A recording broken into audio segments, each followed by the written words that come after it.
იცოდით, რომ თქვენს თავის ქალაში სინუსების 4 წყვილია.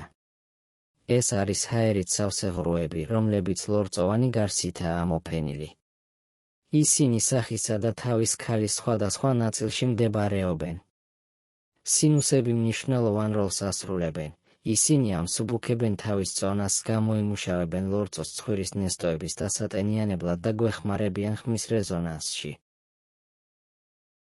ეს 4 წყვილია: შუბლის სინუსები, რომლებიც თვალების ზემოთა, ზედაღბის სინუსები ყვრიმალებში, ცხავის სინუსები თვალებსა და ცხვირს შორის და სოლისებრი სინუსები, რომლებიც უფრო ღრმად, თვალების უკან, თავის ქალის ცენტრთან მდებარეობს.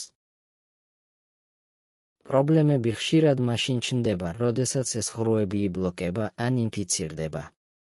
ზედაღბის სინუსები განსაკუთრებით მოწყვლადია ინფექციების მიმართ ზედაკბილებთან სიახლოვის გამო. მეტიც, ზედაღბიდან კბილის ამოღება შეიძლება გართულდეს, თუ კბილის ფესვები სინუსის ღრუსთან ძალიან ახლოსაა ან მასში გადადის. სინუსების ჯანმრთელობის შენარჩუნება გადამწყვეტია საერთო კეთილდღეობისთვის, რადგან ისინი მნიშვნელოვან როლს ასრულებენ სუნთქვაში, სასუნთქი სისტემის დაცვასა და ჩვენს ყოველდღიურ კომფორტში.